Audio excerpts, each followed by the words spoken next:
Hey everybody, I'm here with Thom and Tien from Seattle and the originators of the Surf by Surfwest festival that they have every year. They're on number 4 for 2023. How are you guys? Welcome to the show again. Super Great. Thanks for good. having us again, Ryan. Yeah, Ryan. Um, Thanks for doing all this and for surf. I love how you've managed to get all of the movers and the shakers into your little Zoom meeting and create some really lasting memories for posterity, and I appreciate that. well, thank you very much. It's been really cool to meet all of the Well, you music. obviously have a passion for it, which I think is really great. Yeah, I absolutely do. All music, but I'm learning so much about surf music, and it seems to me that it's like since COVID, maybe a little bit before that, it's really started to grow back into something bigger. How was it you got into surf music, and what was it like compared to now? Well, Go ahead, Tom. I was late to the genre. I was more or less into rockabilly. We had a radio show out here for 30 years called Shake the Shack. And a gentleman named Leon Berman, who's in the Rock and Roll or Rockabilly Hall of Fame, started that show. And later in the show, he started doing Surf the Shack. And so I got turned on to surf music. Leon has a huge collection of records. And so I started digging it. And there were very few surf bands in Seattle at that time. We had some killers waiting in the wings. We had the Boss Martians that were coming up, but they were still a frat rock band. And we had King of Hawaii, which was on kind of a hiatus. But we had a band called Bonsai Surf who still play and are still playing our shows. And those are one of the first surf bands that I saw. And that's how I got into it. Tien got into it a little earlier than me. Yeah, so my story is a little different. I've always been into music, but I was mostly into like indie rock and punk back in the day. And then back in around 1996 or so, my friends and I were wandering around Seattle Center during Bumbershoot, which is a big arts and music festival every Labor Day weekend. Used to be an annual thing up until like the last 5-6 years, and it went away. But it's coming back this year. But anyways, back then, like I said, we were always wandering around looking to see what next show to see. I saw something in the program talking about this surf band from Nashville wearing Mexican wrestling masks. And I was like, "What? We don't know what the hell that is, but that sounds cool." So we went and checked it out. It blew my mind. So I bought their CD, and then I started trying to check out the surf music scene. From there, I listened to back then. I used to listen to the internet. The Wave of the West, this radio station down in the Bay Area, with Phil Dirt. And so from there, I learned about Aqua Velvet, which I freaking still love, Space Cossacks, the Fathoms, things like that, Pollo Del Mar. And so, I got into it. I liked it, but it still wasn't like my biggest music love. So I still was mostly listening to indie rock and listening to surf music on the side. And then I kind of lost track of surf music around early to mid 2000s. And then gradually in the last 10, 11, 12 years, got back more into it. And then became, now surf music is basically my main thing. And I still listen to power pop, indie rock, but surf music is my main thing. And like Thom said, back when I was listening to first kind of music, we didn't have much of a surf scene back then in Seattle area. I remember the Boss Martians were a surf band back then in the mid to late 90s. And then I remember King of Hawaii. But then around late 90s, early 2000s, like what Thom mentioned, Boss Martians kind of went into the power pop thing for a while. And then I remember seeing the Mercury 4 one time, but that was about it. There wasn't like a regular surf thing where you saw surf music on a regular basis. But Tom and I have talked before. For whatever reason, the last 6-7 years in Seattle, it's kind of exploded here in the Seattle area where surf band were coming out left and right. And honestly, nowadays you can probably catch a surf band pretty much every couple of weeks, and which is really awesome. Yeah, I was speaking to the Desolate Coast, who I'm positive you know. Yeah. And Eric was like, you can see shows by the Evanstones in the middle of the week, and you can never see that before. And Exactly. He pointed out that not only are there new bands starting up, but the bands that were just starting up the last couple of years are getting way better, and that's why that's what's causing the attention. Would you agree? Absolutely. I think one of the things that happens is with this Surf by Surfwest, you know, you've got 9-10 bands playing all in one day, and without a doubt, you got to bring your A game. If you're not bringing your A game up there, somebody's going to show you up really fast. And so I mean, the first band comes on and they wow the damn crowd, and from then on it just gets better and better. So we've seen a lot, and these guys are practicing. They're practicing because they want to sound good, and they're having fun, which is why they're doing it in the first place. You know, so we've been very fortunate out here in Seattle, and the whole genre has grown up around us. And while I've given it a little push by booking a lot of those bands, it's really been sort of an organic thing where, you know, some of the older musicians who used to play in rock and roll, rockabilly, we've got one guy that plays with Bonsai Surf now. Bonsai Surf has got to be the longest lasting Seattle surf band right now. King of Hawaii, you know, they all kind of took a break, but they came back, and now we've got the Cosmic Rays that are just really on a tear. They've been playing some great music. We've got the Evanstones that have been playing for years. We have the Woodhavens, Mel with the Woodhavens, who's just fantastic. They popped out of nowhere, and all of a sudden they're really great. So we've been very fortunate. Yeah. Yeah, they have a ton of energy. Yeah, they do. And that's what I love about it. You know, they're coming at this thing like a bull, and putting out a lot of music, and gaining a lot of attention, which is really cool for Seattle. So like I said, we have a wealth of riches for this show.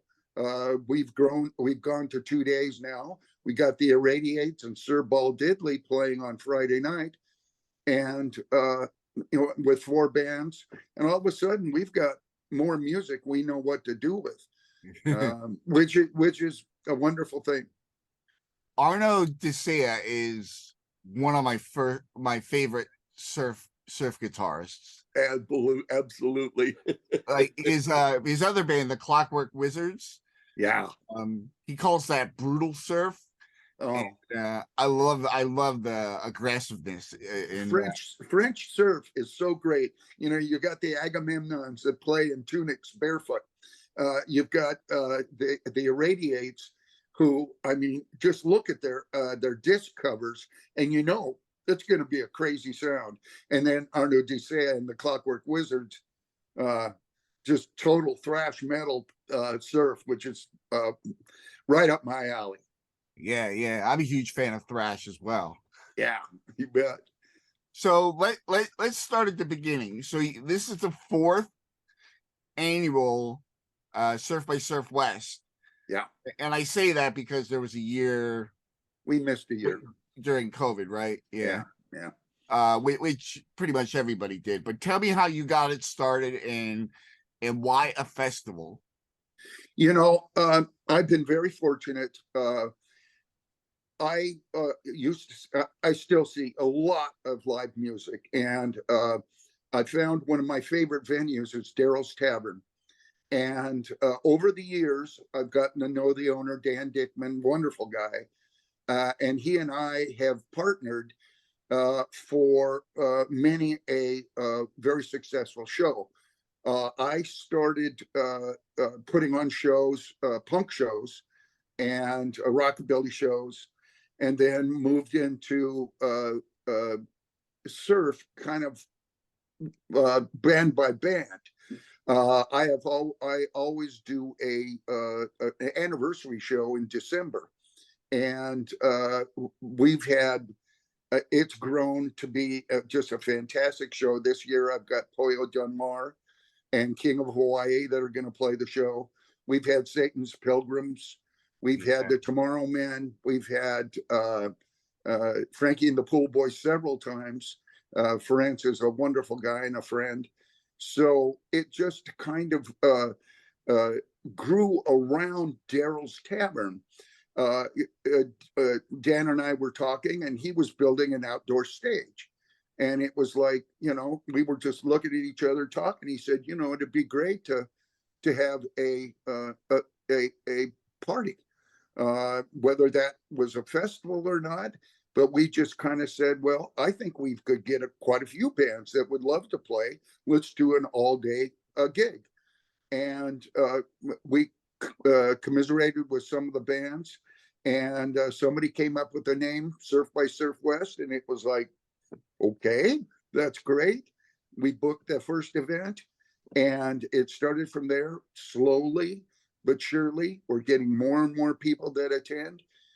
This year, I'm sure, we've got a stellar lineup, thanks to Big Tiki Dude down at Surf by Surf, or the Surf 101 convention, feeding us bands. Sir Ball Diddley, he's made sure to tell those guys, hey, you should go up the Northwest. It's got a growing scene, and they'll treat you good. And we do. And so that's how it started. It started kind of between me and the owner of Daryl's, and then Tien got involved, the biggest surf fan in Seattle, and a few of the other bands caught hold and just went, let's do this thing. And we're in our 4th year. That's awesome. What inspired you to get involved, Tien? So, like Thom said, I'm a huge surf music fan. I'd be going to these events whether I was involved with it or not. So I think the first year, Thom just asked me whether I wanted to go up there and announce the bands. I was like, yeah, sure, what the heck. I went up there and did that. And then the last couple of years, he's asked me, and then I've been happy to do it. Just book the bands. And it's been great because, I go to these shows anyways. I get to know everybody, so it's just easy enough to reach out and ask them to play. And my role is basically to coordinate, make sure that we have clear communication about how we're going to set things up, set times, things of that nature. So everything goes smoothly. But to be honest, the real work here is going to be done by the bands. If they weren't there and they weren't playing these great sets, it won't matter what we do in the background. So it's been. Honestly, I'm just lucky. I've got an opportunity to book a kick-ass show every year at Daryl's. I'm super happy about that. And it's not like just me, as you know, Thom and I talk about things, but bouncing out to him and Dan. And then we have Mel, who the last couple of years, he's been instrumental in as far as coordinating these interviews with you so we can get the name of the bands out there, help promote the event. His wife, Heather, is an awesome graphic artist. Yes. The flyers for the last 3 years have been just killer. We give her the bare bones of what our concept. She goes nuts and creates these really eye-catching, incredible, badass flyers that gets the attention that we need for these shows. So yeah, it's been awesome. It's been really fun experience doing this. Awesome. Well, it's funny, Ryan, because Tien and I got to know each other at the venue, not Surf by Surfwest. Before that, we see each other at all the surf bands, and I started working on him early. I pulled him aside one time on the dance floor in between tunes, and I said, you should start thinking about helping me book some of these bands, because I booked about 4 or 5 surf shows a year at Daryl's Tavern. And Uh, you know, I'm getting older, and I thought I would love to have a young punk in here to help me. And I'm not that young though. you look that young, but you know, we get along fine. He's got incredible killer uh, communication skills, and he's the personality of Surf by Surfwest. He's really friendly with all the bands, and he just has a way with people, and so he's a great representative for Surf by Surfwest. It's good stuff. Awesome. Awesome. That's good to hear. Friendships over music, you know, Yes. starting by music. Yeah. So let's get to the meat and potatoes. Let's hear about the bands this year. Tien? Sure. Yeah. So we'll start Friday night. So the first band Friday night, super happy to have them because we've been trying to have them play Surf by Surfwest for the last 2-3 years. You know how it is, live conflicts and everything. They haven't been able to play, but they're finally able to. The schedule matches up. And they are formerly they were formerly the Mercury 4, the surf band that's been around for years that everybody knew about. But then they broke up, which was a sad day. But they've since reformed, and they're now called the Earthlings. It's basically Chip Doring from the Mercury 4, and then he recruited 3 other local musicians that may not have played in the surf scene, but that they're great musicians. And they play a combination of Mercury 4 songs, some classic surf songs, as well as some originals. So yeah, we're looking forward to having them come along. Then we have, as Thom mentioned, we have 2 international bands that are coming here because they're making a big tour. They're stopping Seattle first, and they're gonna make their way down the West Coast down to Surf Guitar 101 Festival. The first band is Hipbone Slim, which most people are gonna know him as Sir Bow Diddley. He's been around since I think the 90s sometime. He has his own record label in UK, and he plays and he's going to tell you a lot more because I think you're going to I think you're going to be interviewing him eventually. He'll give me more information, but basically he plays a combination of surf, more growly Link Ray type surf music, as well as a lot of garage rock with some vocals. So it's always a fun time. And then the other international band that Thom had mentioned, the Radiates from France. They're great. A lot of my friends, I've tried to get into surf music. They always tell me, well, it sounds good, but it all sounds the same. I'm like, oh, it's not all the same. And so the Radiates are not what you would ever expect for a surf band because they're a lot heavier and more intense, but it's definitely still surf. And that's one of the things that Thom and Dan and I always talk about, that we try really hard when we put the lineup together, that we have a wide variety of different surf bands. We don't want people to have to sit there, listen to the same band every time, all day. And so you're going to find something a little different. And this band is definitely somebody that is different than what you would expect as far as surf music. And then the last band that we have on Friday can be the Destroyers. And we all know the Destroyers, they're local. They've been around since 2016.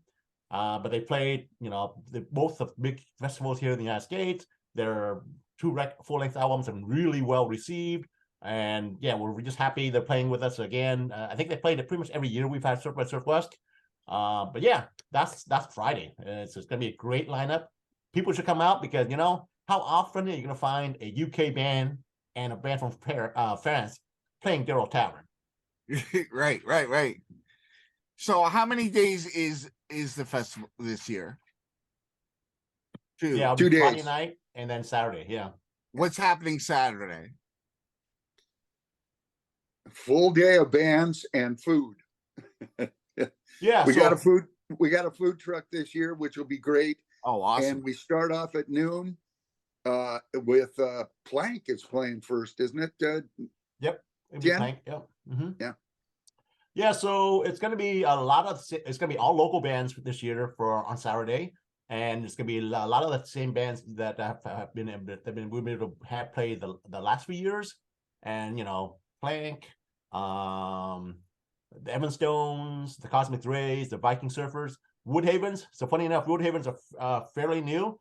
They played the debut gig at Surf by Surfwest last year, opening up the Last year. festival. This year they're coming back. This is their second live gig in their existence. But they're working on a full length album, and let me tell you, people should come out and see them now, because when that album comes out, you can say, "Well, yeah, I was a fan from the beginning," and so that's what I gotta say. But along with that, we have some. I want to highlight some bands that have come back that we haven't had before, or that we never had before. For example, one of the bands we have this year, the first time playing with us, is called Redshift. They're fairly new, but the band leader Vic was a pretty big hardcore punk figure in the, I think, Chicago scene. I read somewhere. But so their music is definitely harder edge, more aggressive, kind of punk flavored, which is I'm kind of happy to see, because we don't have I don't think we have anything like that before. So it's kind of nice to have that little flavor of surf music to it. We also have this year, for the first time, King of Hawaii. Thom had mentioned before.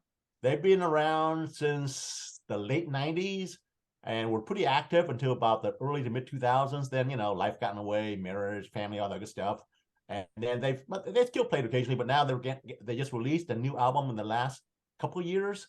And so we're happy to have them come here, and because it's nice to have one of the bands that have been around for a long time in Seattle area play our event. Yeah, this is a cool. We're I'm super happy to have Mark and his crew join this year. His bass player lives up in Canada, so there's an issue with them getting down every time, and I have worked on him to try to get him to play, not necessarily this show, but other shows. And he and I have developed a rapport.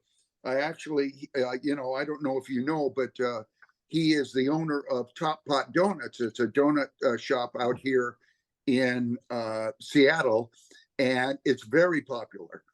Make excellent product. And I actually have a gift that I just made him. Don't know if you can see it. Oh yeah, that's a donut clock. Nice. So it has donuts and little things all the way around. He also roasts coffee, so I've got donuts and coffee beans, and it's all made by hand. It's kind of a wacky little piece I made for him. But he's a very sweet man. Just gave me a bunch of his hand roasted coffee.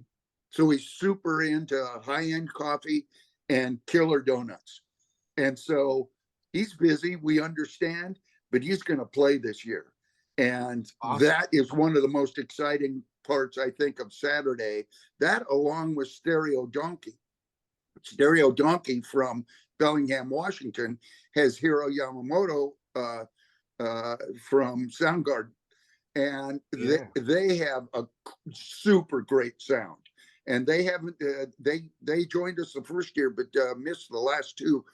Really happy to have them in this year. They're very cool. Patrick Wickline, who plays lead guitar, as an artist, he's just got back from doing a fellowship in Japan.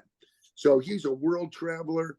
Smart guys, play music that is heavenly. Awesome. So you guys have an event page on Facebook that I can put a link to in the description? Yeah, definitely. We'll email to you after the interview. Yeah. Awesome.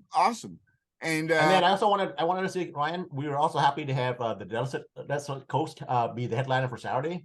Three of the members of Desert Coast were in the Verb, which almost everybody in Seattle know and love. Yeah.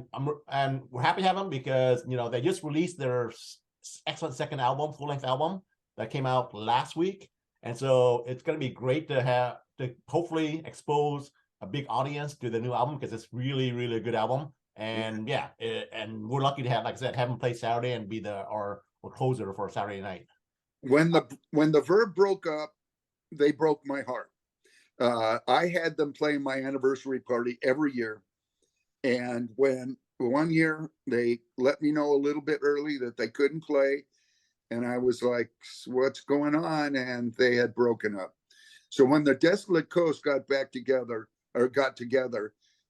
they couldn't hide that sound in the background. Eric has a specific vibe that he brings to almost any band, I'm sure. And the Desolate Coast is fantastic.